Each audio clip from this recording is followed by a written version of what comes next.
everybody, and welcome to this ASMR video.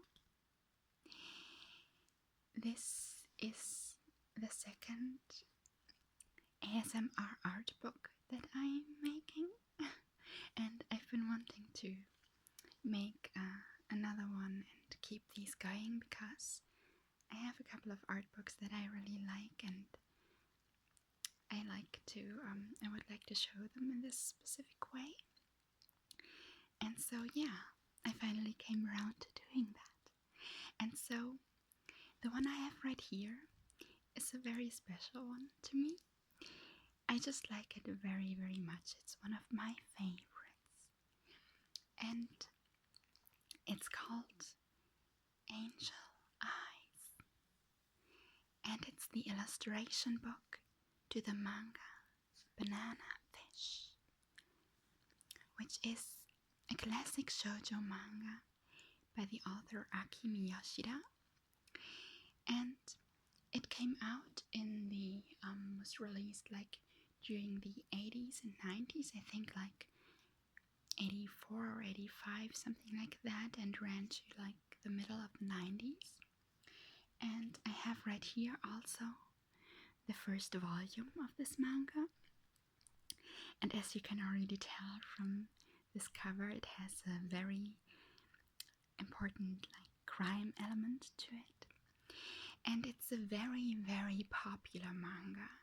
It was very popular in Japan and also has quite the fan base overseas in the Western world. And it's always been kind of revered as this shoujo manga that isn't like, a lot of people say that it's not like other shoujo. I don't really like saying it like that because personally, to be honest, I'm not a huge fan of categorizing manga into these demographics: shoujo, shonen, josei, seinen. I know that it has some kind of purpose, of course, and also a certain history in Japan. I just don't think that it makes a lot of sense for the Western world, and especially nowadays. So I don't like to do it, or to I just don't like it a lot myself. But as for definitions of shoujo, I actually think that Viz Media, who are the ones that published this manga, did quite a good job with that. In this, you will find these definitions in the shoujo manga that they published during that time. And I'm just going to read to you what it says here, because I like those definitions a lot. So it says shoujo, and it gives you 3 definitions. Manga appealing to both female and male readers. Secondly, exciting stories with true-to-life characters and the thrill of exotic locales. And thirdly, connecting the heart and mind through real human relationships. And so yeah, the first time I read those definitions, I just thought, yeah, that's kind of spot on. I like those. And especially the first one, because there is still quite a lot of stereotypes and a lot of people adhering to these and thinking that JoJo is like just a girl's thing, which by the way would not be a bad thing. But yeah, you see, I mean, I just think that with these categorizations there comes a lot of problems, and especially nowadays I'm not very much into like gendering too much, to be honest, but that's just as a side note. But yeah, I just wanted to read you these definitions. And then yeah, what's Banana Fish all about? I think it would also be a good thing to maybe just read you what's on the back of this first volume as just an introduction. It's a very interesting premise, and it has 19 volumes. And yeah, I'm just gonna read you what's on the back of this, just as a kind of introduction. Vice City, New York in the 80s. Nature made Ashlings beautiful. That's him right here. Nurture made him a cold, ruthless killer. a runaway brought up as the adopted heir and sex toy of crime lord Papa, Dino or Dino Galzine.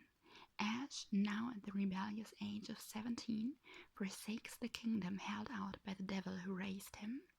But the hideous secret that drove Ash's older brother mad in Vietnam has suddenly fallen into Papa's insatiably ambitious hands. And it's exactly the wrong time for Eiji Okumura, a pure-hearted young photographer from Japan, to make Ash Lynx's acquaintance. And then down here it says, epic in scope and one of the best-selling shoujo titles of all time in Japan, Akimi Yoshida put an electric shock into the genre and gained a huge crossover audience through Banana Fish's stripped-down, non-stop style. So yeah, you see it is quite the intense story altogether, and as I said, has this huge crime element. It's also the Chinese triad makes a big entry in this series, and of course then the Italian mafia in New York mainly, but overall the US kind of, because they also travel at some point to California. And yeah, the main character, Ash Lynx, right here, he's been part of all this really messed up crime fighting scene from a very early age, and kind of made the worst possible or entered this way in the worst possible way, and it's to do with child prostitution. And yeah, as I just read to you, he then became the favorite of this very important crime boss from the Italian mafia, Dino Galzine. And then it's about this banana fish, this mysterious banana fish. What is that? I could of course tell you now, but I'm not gonna, because if at one point you're going to read this, you're gonna want to find out yourself by reading. But yeah, it's a very, very good manga, a very good story, and I have this wonderful art book here, illustration book, which I want to show you now. And it has some very wonderful illustrations in here. I really, really personally like the style of Akimi Yoshida's. Yeah, so let's take a look inside.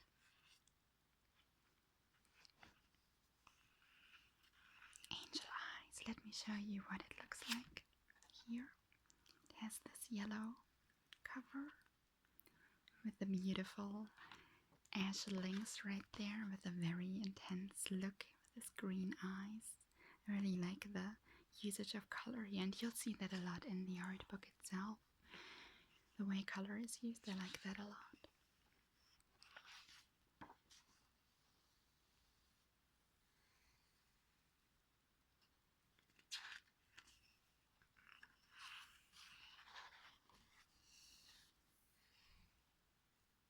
Yellow lilies.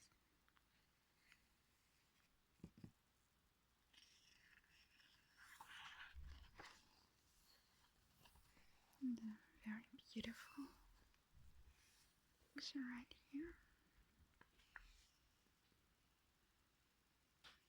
I read at one point that his appearance was based on an older, or not too old, but like that age kind of river phoenix, which, yeah, I can roll with that. Looks like a model here.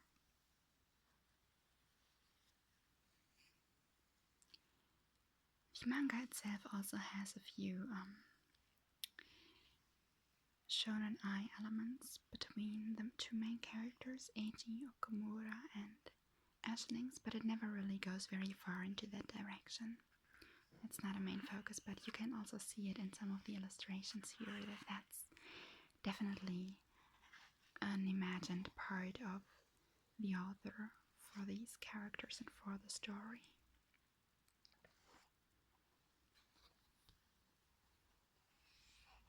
And I really like the layout also of many of these pages, and again the usage of color.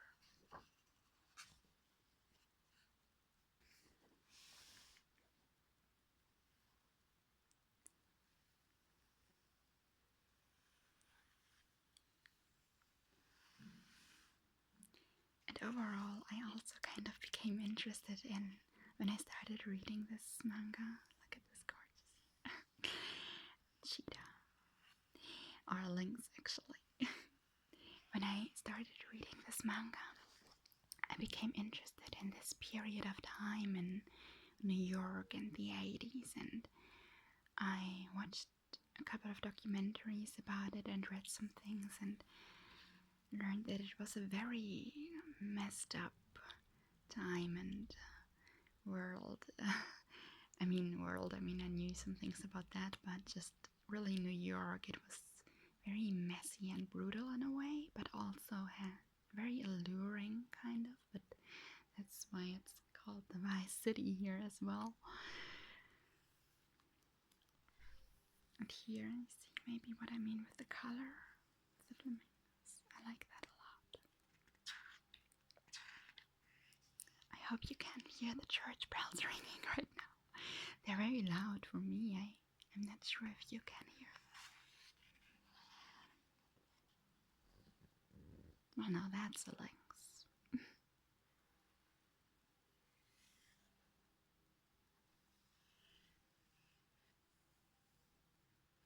Lots of animals here.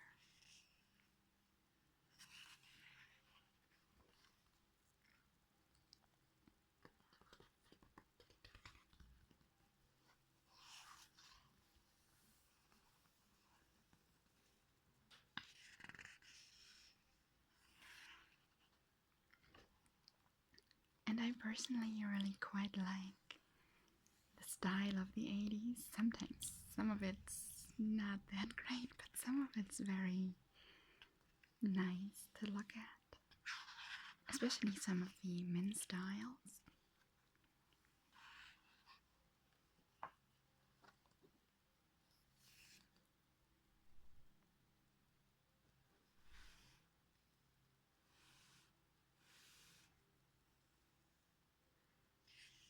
Now this has all been Ash. I don't know when, but at some point we also see a few other characters.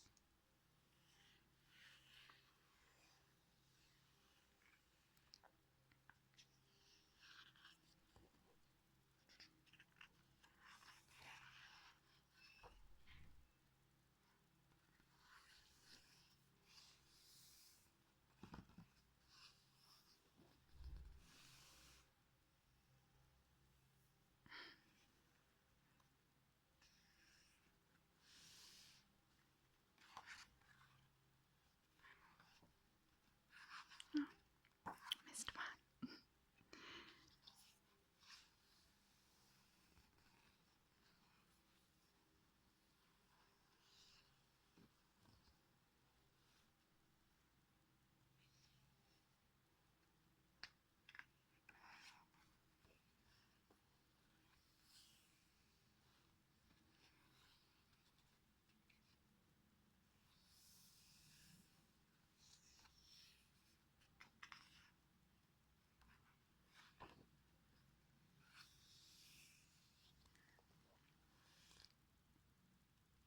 Now I really like this one.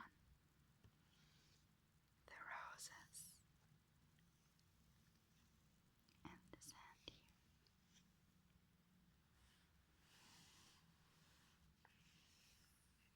And Ash Nings himself is a very interesting character. He's highly intelligent, but has also already been through so much. And I really like his character a lot.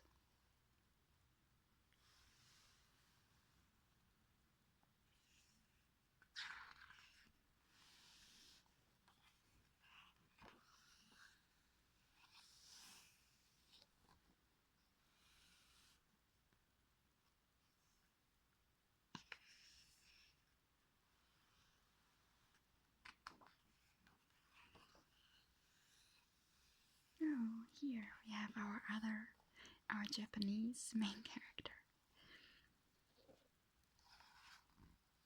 Eiji.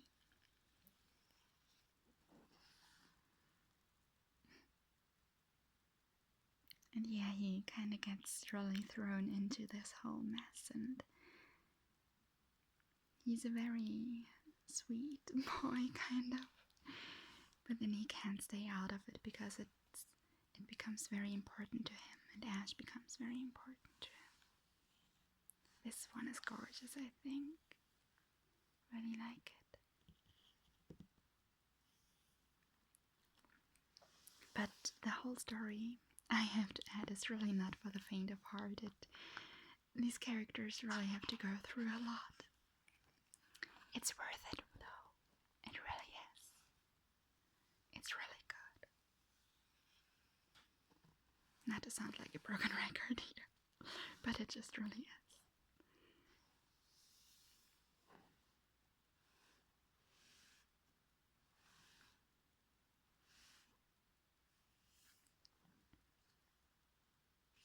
I don't know what it is with men and sheep. There are quite a lot of pictures that I see of, like, mostly they are these strong archetype, like almost cowboy type of men holding sheep, and apparently it's supposed to be kind of erotic, but in this case it just looks kind of soft and sweet.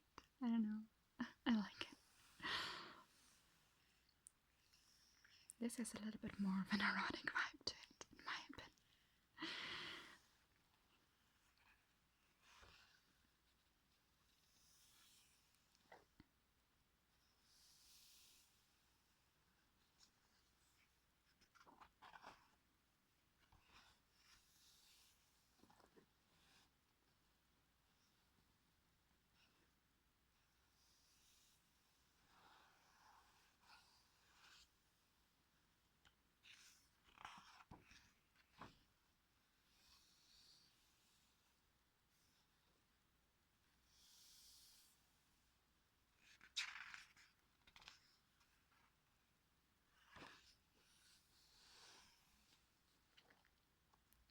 Here we have some more characters.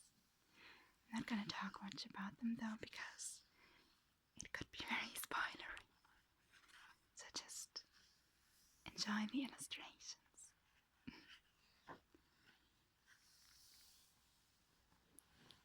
Oh, look at these sweet cats. And the dog.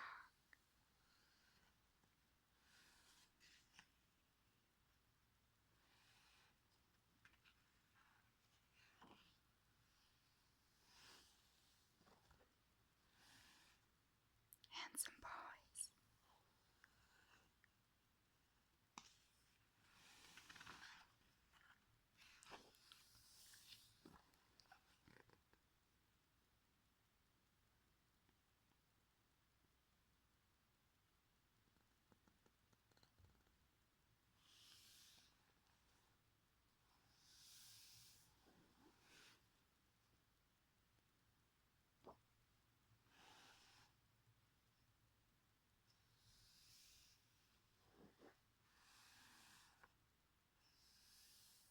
Ash and Eiji.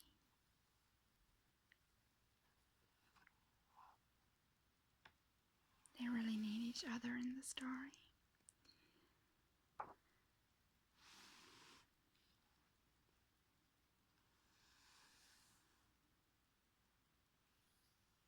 A little bit of color again.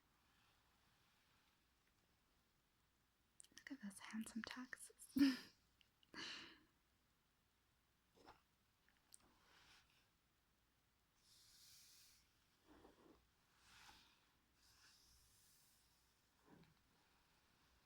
Such fine lines.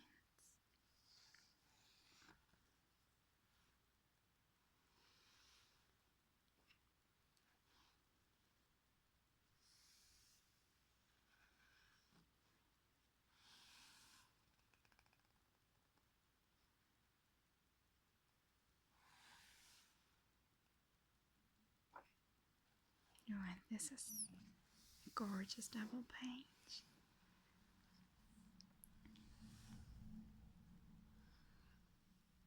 Here you see cover again from the first volume.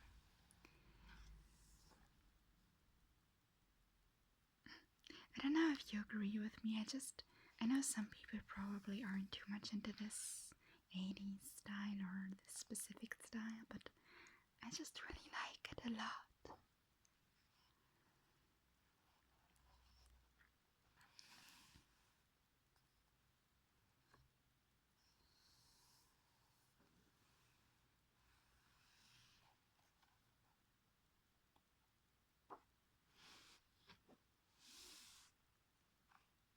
This is not aging.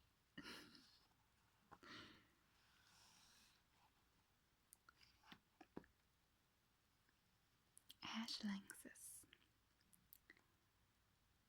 very sought after by many different people and for many different reasons.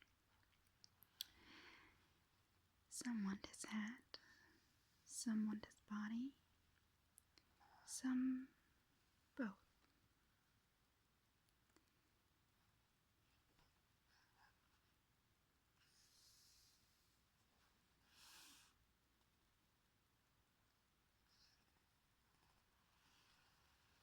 Who wants his heart, though?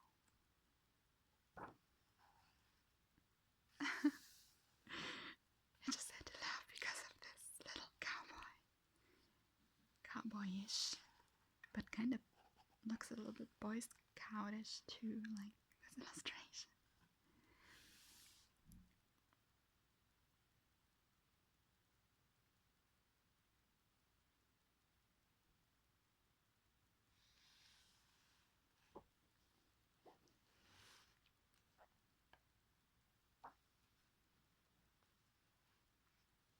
Cape Cod, 1985.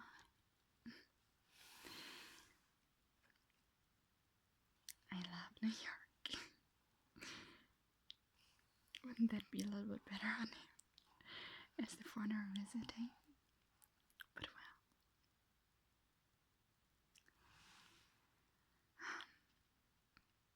Good to see them laughing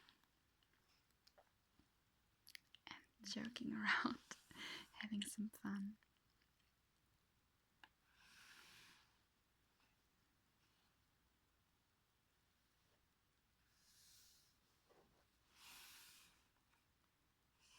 I like this one. Sleepy Boys.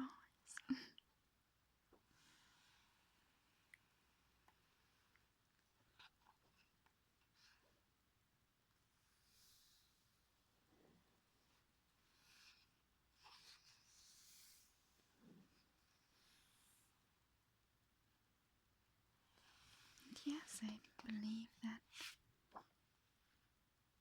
is the end of Angel Eyes.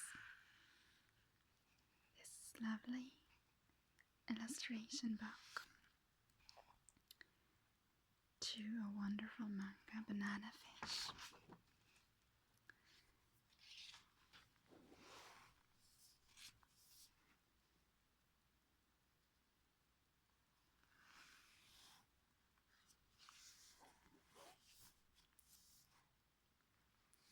So, I hope you enjoyed this video, and that in case you hadn't heard of Banana Fish before or were maybe curious about it but have never really looked into it, you've become a bit more, even a bit more so, or interested in reading it, because it really is a very interesting and very good one. And I also hope you enjoyed these illustrations and that it was a little bit calming, maybe too. Thank you very much for watching.